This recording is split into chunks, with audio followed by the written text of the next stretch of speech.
Man, it's been a fun ride these last 2 years. In January 2016, this channel had 10 subscribers. But now in November of 2017, it's gained over 20,000 more. 23,000 to be more specific. Yeah, I'm a little behind on getting the special out.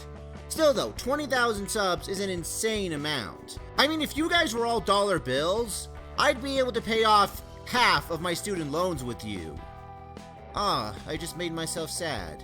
Well, anyway, I decided 20,000 is more than enough to reward you guys for sticking with me this long and growing my channel to this point. I mean, to say I'm up there with the likes of the Alpha J Show and Nintendo, that's really not bad company in this community. And what better way to reward you guys than by doing one of my most requested top 10 lists, SpongeBob specials. A special about specials. I don't know why I didn't do this sooner. Anyway, whether you love SpongeBob or you hate it, you gotta admit it's made some pretty damn good specials. Sure, maybe it can be hit or miss at times, but when it makes a good special, it makes a good special, and I can't wait to talk about them. So let's get right into it. This is the top 10 best SpongeBob specials. Amazing! Fantastic! Unbelievable! The Great Patty Caper. Well, I guess it says a lot that this is the episode that starts the list. Now, for the record, the remaining 9 episodes on this list are really good episodes, but this one is just okay at best. I know for most people this is a hit or miss episode, but I still find it pretty enjoyable. It's about Mr. Krabs putting the Krabby Patty formula in a secure location on the other side of the ocean, so Plankton can't keep trying to steal it. But Mr. Krabs and SpongeBob forget to look at the formula before sending it away, and as a result, SpongeBob and Patrick go to retrieve it with Plankton stowing away with them. And SpongeBob realizes someone stole the key to the formula from him and starts rounding up suspects he's interacted with on the train. Now, the concept is very interesting. It's got a nice mystery setup, its humor is really nice, and I'm pretty sure it's based off the Great Muppet Caper. But of course, there are issues I have with this episode. The biggest by far being the one who stole the key. And thanks for the key! Oh gee, isn't that a surprise? Also, the start of the episode with Mr. Krabs and SpongeBob realizing they forgot to look at the formula just feels really forced. It kind of gives off a vibe that they had no idea how to start this episode, and the humor can also be pretty hit or miss. Every now and then you'll get a really funny scene, like the scene where SpongeBob is rounding up the suspects, and it turns out every one of them is guilty of something. At last I found it! Thank you, Mr. SquarePants. You uncovered Neptune's Jewel of the Sea. And every now and then you get a joke that just falls flat, or is straight up recycled. Patrick, call the cops! Cops! I need you! Well, frankly, it was about time Plankton had something stolen from him. Hello, this is Officer Al, Chief of Police. Cops, I need you. But overall, I would say it's still an entertaining episode. Yeah, it has its flaws, but it was definitely an episode that could have been much worse than it turned out to be. And for a special to avoid becoming horrible when having so many potential things that could make it horrible, that, I feel, says a lot, and makes it deserving of the number 10 spot on this list. There's a train behind you. How many times you think I'm falling for that one? Amazing! Fantastic! Unbelievable! Shanghai. That's right, Shanghai is a special, and a pretty damn good one if you ask me. It's about SpongeBob, Patrick, and Squidward ending up at the Flying Dutchman ship after his anchor hits both SpongeBob and Squidward's houses. Squidward, of course, starts mouthing off to the Flying Dutchman and gets exiled to... Wait, what was that place called again? Would anyone else like to enter the Fly of Despair? Oh, now I get why it's called that. The Flying Dutchman reveals that SpongeBob and Patrick need to become part of his crew as punishment for stowing away, and he takes them around town scaring others with him. But of course, they're absolutely terrible at scaring people, so the Flying Dutchman decides to eat them instead. But SpongeBob and Patrick find out he has a special sock that he needs in order to eat. Remember the last time I lost me dining socks? I couldn't eat for a whole week. Yeah, well, in the words of the great Jacksepticeye, I called bullshit on that! Anyway, they take his sock, and in order to get it back without damaging it, he offers them 3 wishes. Oh, well, I guess the Dutchman is Robin Williams now. You take your order, jot it down. You ain't never had a friend like me. But Patrick and SpongeBob end up wasting the first 2. I wish we had known that earlier. I wish Squidward were here to see this. Boy, I'm glad all that's over. Squidward! Get back! So now it all comes down to who gets the final wish to save all their skins. Now, what makes this episode special was it was the first, and to my knowledge, only episode of SpongeBob where the fans got to vote on how the episode ended. Eeny, meeny, miny, mo, catch a sailor by the toe. If he hollers, let him go. My mother told me to pick the very best one, and... All hands, time to vote. Yeah, the fans got to vote on which character the Flying Dutchman ended up picking to get the final wish. And of course, it was SpongeBob they picked. Well, this episode aired in 2001. Squidward had yet to become an empathetic character through dozens of Squidward torture porns, and Patrick was still the absent-minded sidekick. So really, SpongeBob was the only character worth voting for. And I don't know if this was by design, but SpongeBob's ending was the only ending that didn't end initially with them getting eaten. Though, it is left in the air if they do in fact get eaten. Also, I think SpongeBob's ending was the best. Patrick's was kinda stale to be honest, and Squidward's was decent. It had a funny little careful what you wish for spin on it.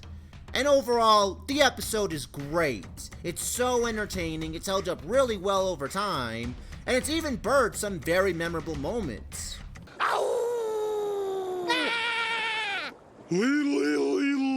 It's definitely one of the best specials SpongeBob has ever made, and one that definitely deserves more recognition in my opinion.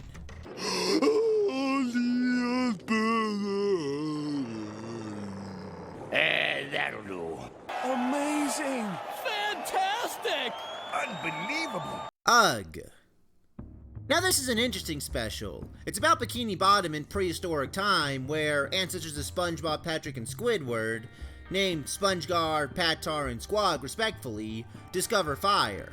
Which, yeah, at this point, they just don't question fire underwater anymore. And probably for the best. It'd probably make the writers too limited to what they can do, trying to stick too closely to underwater logic. It also focuses on Patchy and Potty fighting over which time period is better, the future or the past. Now, talking about the SpongeBob parts of this special, it's actually quite an interesting thing because the majority of it isn't even in English. It's in a made-up prehistoric sounding language. And we all know sometimes made-up languages can hurt a special.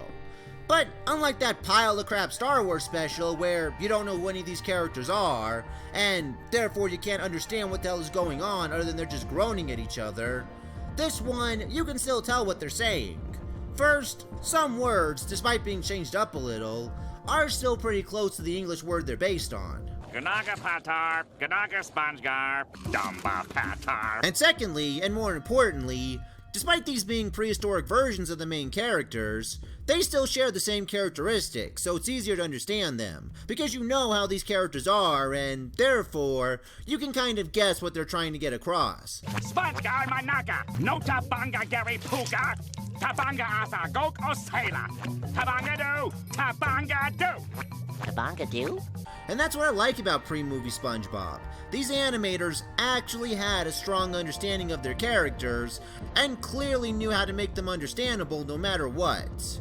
Also, the whole concept of these three finding fire, that alone sounds like comedic gold, and this special takes full advantage of that concept. It's by far one of the most creative specials this show's ever made. The visuals of them fighting over the fire are so fast-paced and throw quite a few twists in that it's just a treat to watch. The opening scene, which is very similar to a typical SpongeBob episode, is made even funnier because of all the ways they make these typical SpongeBob things prehistoric. And of course, I can't talk about this episode without talking about the When Worlds Collide song. Now this is what it's like when worlds collide. Are you ready to go? Guys, I'm ready to go. Not that When Worlds Collide song. Buckle up for the sweetest ride and prepare to have your mind blown wide when worlds collide. Truthfully, this song is ridiculous as hell. Like, it's the most ridiculous song ever. But God, I cannot stop laughing at these visuals. A caveman played by Patrick and a robot played by SpongeBob singing. That's just classic. Just like this special. When worlds collide. Amazing! Fantastic! Unbelievable! Hello, Bikini Bottom. This episode is a musical about a music manager named Colonel Carper discovering SpongeBob and Squidward and wanting to make them rich and famous. But Mr. Krabs hijacks them, and because he has no idea how to run a band, he ends up causing more and more trouble, not just to SpongeBob and Squidward, but to himself as well, as he reveals he pawned the Krusty Krab to fund their tour. And he also creates pretty severe hostility from Carper, who sabotages their tour by tricking Mr. Krabs into letting him blow up their equipment. At least, I think it was a trick. I tell you what, I'll let you open for Ned and the Needlefish on one condition. My roadies get to sabotage your sound equipment and have it blow up during your sound check. What's that gonna cost me? Oh, that'll be free. Deal! No, he just played off of Mr. Krabs' ignorance. Doggone it. This episode just feels like it's poking fun at all musicals, right down to its formula, which the episode itself makes fun of in its final song.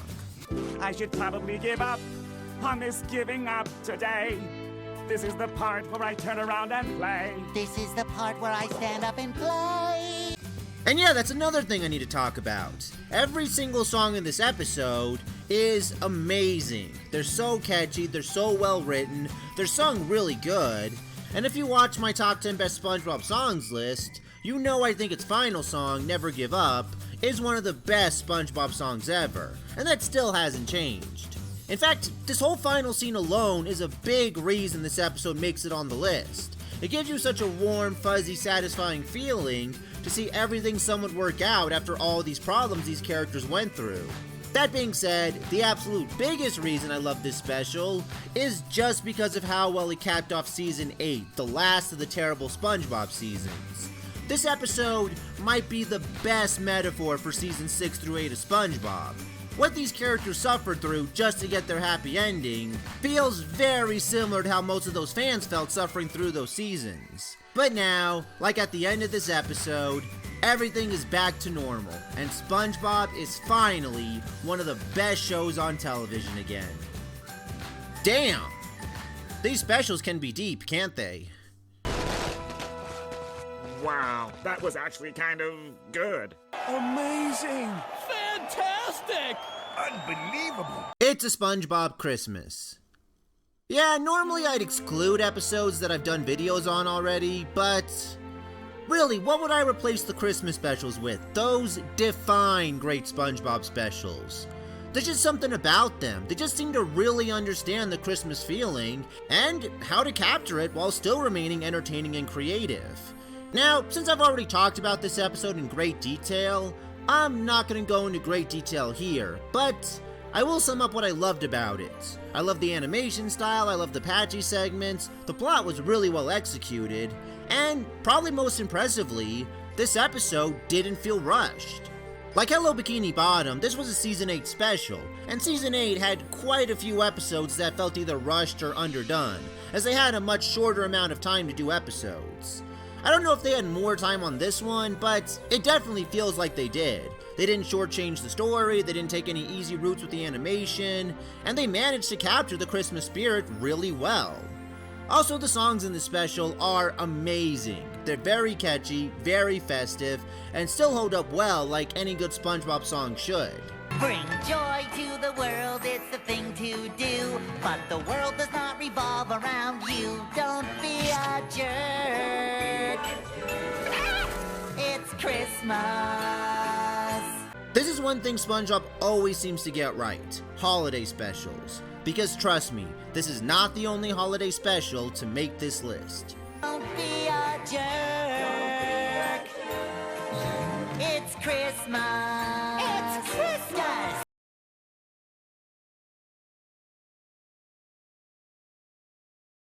I know what you're thinking.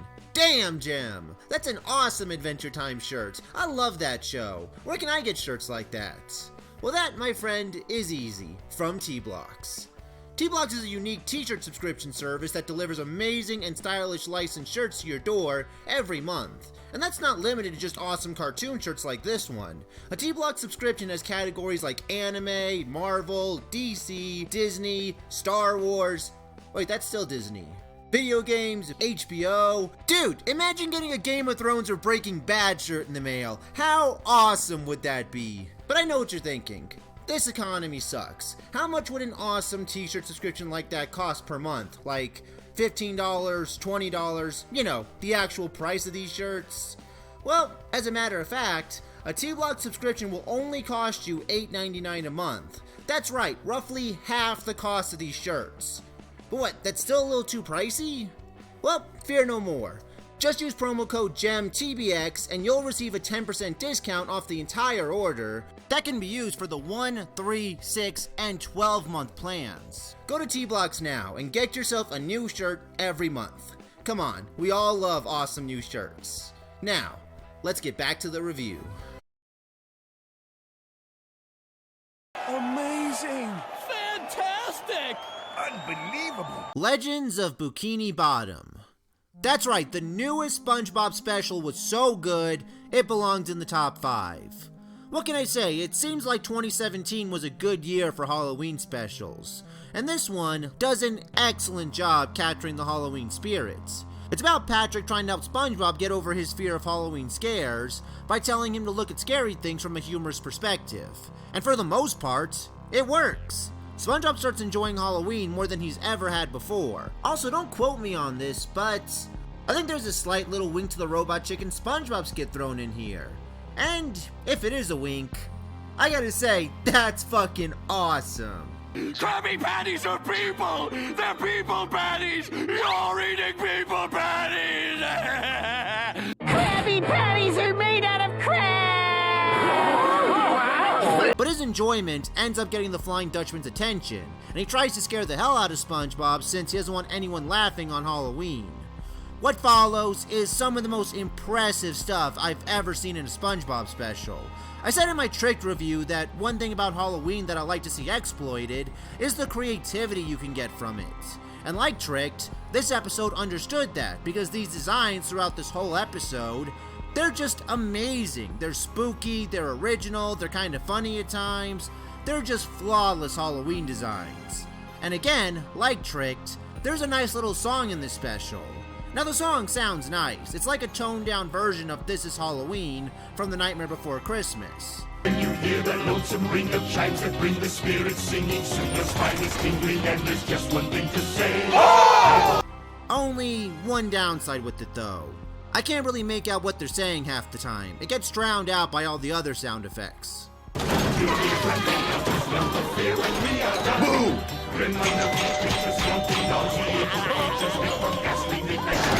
And one thing that really shocked me was what the Flying Dutchman resorted to doing in order to finally scare SpongeBob. He takes the souls of his friends out of their bodies and imprisons them on his ship. Help me, SpongeBob! My body's butt itches! Patrick, is this really happening? Hey, this isn't funny. Jesus! Now that's the type of dark stuff SpongeBob can excel at. Now, there are a few things that are a bit distracting with this episode. For one, there's the fact that SpongeBob and Patrick enter Sandy's tree dome without wearing any water helmets, which is a mistake that's now been repeated multiple times. And there's some inconsistencies with this episode's continuity. Now, normally I don't question continuity with SpongeBob, except for rare cases. But this one itself tries to establish some kind of continuity. Now in this episode, the Flying Dutchman has no idea who SpongeBob is, and says SpongeBob could never scare him. Except SpongeBob did scare him in their other Halloween episode, Scaredy Pants. First, I've got to get rid of this stupid costume.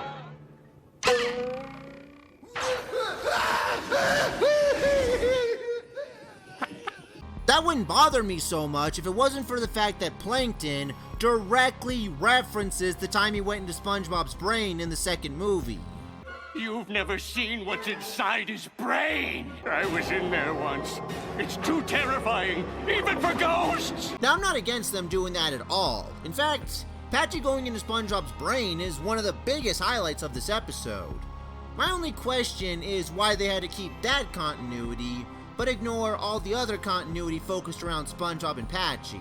I don't know, but luckily these complaints are very minor, and the episode does what any good episode should do with potential problems like this. It makes them less distracting than they would have been in any other episode.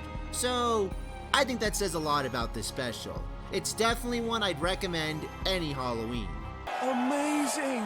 Fantastic! Unbelievable! Dunces and Dragons. Yeah, this one is a classic by far. I'd say in terms of specials, this one is about the equivalent of Band Geeks in being the most memorable of the specials. It's about SpongeBob and Patrick getting launched into medieval times and coming across all the ancestors of everyone they know. And I love how each ancestor is portrayed. Mr. Krabs and Pearl's ancestors are the king and princess of the town. Squidward's ancestor Squidly is a jester who keeps pissing off the king with his poor music and choice jokes. Sandy's ancestor is a top-notch knight, and Plankton's is the evil one-eyed sorcerer. And the fact that they all talk in Olden English is just hilarious. Dost thou talketh to me? Good one, Squidward. Dost thou talketh to me? Wow! Good some thinking, Sir SpongeBob. Posing as a frightened wee babe in ye old diapers did make it most believable. And probably the best thing about this special is that it's just good old-fashioned fun. It's an enjoyable adventure. It's a nice little parody of these types of genres, making fun of every cliche they have, but still making them feel enjoyable and fresh. Like these little shots here at the whole prophecy thing, for example. Hast thou forgotten of the prophecy? What prophecy? The one right above your head! How long has that been there? What's this? A lost piece of the prophecy? Let me guess. More praise for our heroic stature? Actually, it says I'm supposed to kick you out of here. And on top of that, you get a nice amount of action, the humor is great, the animation is a lot of fun. It's just a very well done special. You're gonna leave this special remembering something awesome about it. Whether it's SpongeBob and Patrick's funny little digs towards how the olden days operate, or Squidly's absolutely hilarious songs. I know me, I was quoting this line in particular after I saw this special. The dragon will torch everything, everything in the valley. Hospitals, schools, retirement homes, and even the old bowling alley. Not the bowling alley! It's no surprise to me that this is considered a classic, and that it's the most memorable special. But if you know me, something being the most memorable doesn't automatically make it the best in my eyes. But this is still a phenomenal special that deserves every little bit of jolly old praise it gets. I doth wonder if I couldst sell these, Krabby Patties. Amazing! Fantastic! Unbelievable! Friend or foe? Now this one is straight up amazing, as it dives into the backstories of Mr. Krabs and Plankton and goes over how they became enemies. When Plankton tries stealing the formula, in probably his most ingenious way yet, SpongeBob and Mr. Krabs narrowly stop him, leading SpongeBob to question why Plankton hates them. And Mr. Krabs reveals that they were actually once best friends. Friends at birth, you might say. Even as wee ones. Goo. In fact, these two were so close with each other that the first thing Mr. Krabs ever bought was a balloon for Plankton.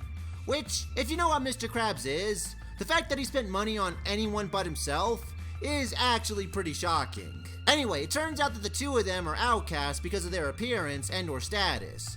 And they realize they can make the other kids like them by becoming food salesmen, as the other kids are really attached to a burger owner named Stinky. But then the two of them end up getting into a fight, resulting in them splitting apart. And because of their fight, they inadvertently create the Krabby Patty. But because Plankton walked out, Mr. Krabs sells the patties and becomes popular, while the kids hate Plankton's food, thus starting their rivalry. I'll show you, Krabs. I'll steal that cursed recipe from you one day, and I won't stop till I do! There are just so many things to love about this special, but the biggest thing is the portrayal of Krabs and Plankton's friendship. Amazingly enough, their friendship right off the bat feels genuine. And I think most of that comes from the fact that their personalities are so similar. They're both greedy businessmen. But one wants to be wealthy and the other one wants to be powerful, hence why they both handle things in different ways. And this episode does a phenomenal job delving into their backstories as to why they became the way they are. Mr. Krabs was so broke that his mom had to make his clothes for him from throwing out rags, and because Plankton's so small, he was constantly pushed around and was never seen as someone worth respecting, leading to both of them developing their own inferiority complexes. And because both of them wanted the same thing, yet had disagreements with how to achieve it, they became enemies. Well, it was your fault the patty was tainted. You're the one who put too much seaweed sauce in the burger. You let it sit out too long. That's what did it. Also, the reveal that Plankton inadvertently gave Mr. Krabs his perfect patty batter adds a lot more weight to why Plankton is so dedicated to stealing it, despite countless failures. It's honestly a much deeper episode than I remember, and it definitely breathed new life into the Plankton-Krabs rivalry. Any good rivalry can always become great with a great backstory, and this is nothing short of a great backstory. It's one of the best character development episodes this series has ever shot out, and it belongs in the top 3 on this list. You were my only true friend that didn't have a president printed on him. But money doesn't hug back. Amazing. Fantastic. Unbelievable. Christmas Who? Yeah, like It's a SpongeBob Christmas, I've already talked about this episode in my Christmas special last year, and I also talked about it in my top 10 best SpongeBob songs list. So, I won't go into too many details about it, but it's easily one of the best SpongeBob specials ever. Like It's a SpongeBob Christmas, it perfectly captures the Christmas spirit. It does a great job showing the power of Christmas by having characters that have never celebrated it before getting so wrapped up in the meaning behind it that it's impossible for them to ignore the Christmas feeling. And more importantly, it focuses on the moral that giving gifts can be just as fun as receiving gifts during that time of the year. All I want is for you to visit the gentle folk here in Bikini Bottom. That is my wish. But one thing I do want to discuss is a complaint I heard about this episode, that it somehow was Squidward torture porn, because he gives everything of his away, and Santa gives him a letter telling him he was a good boy, instead of, giving him his stuff back.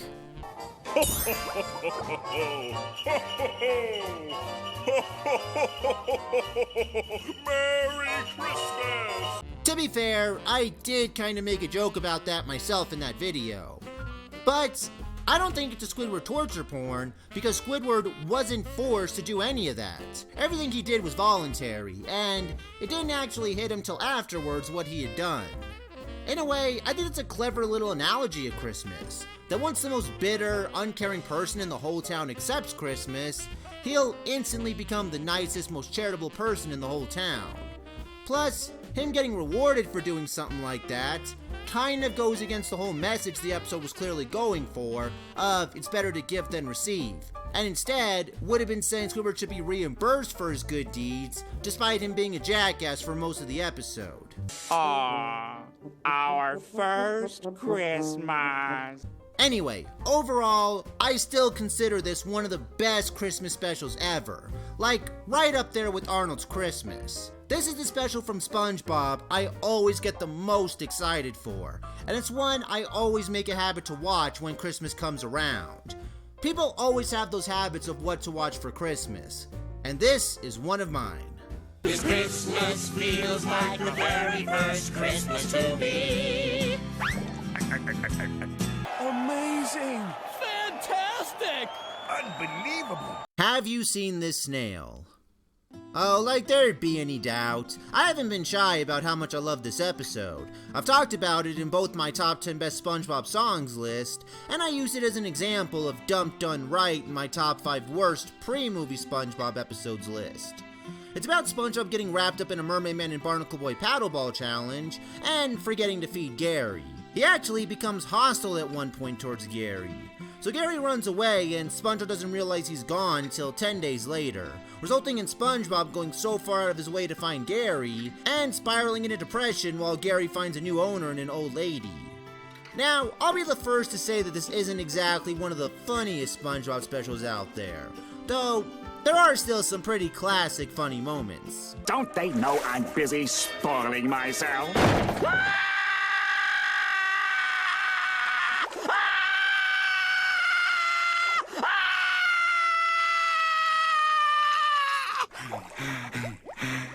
I don't know why, but I enjoy how prolonged that screaming was. It just cracks me up every time.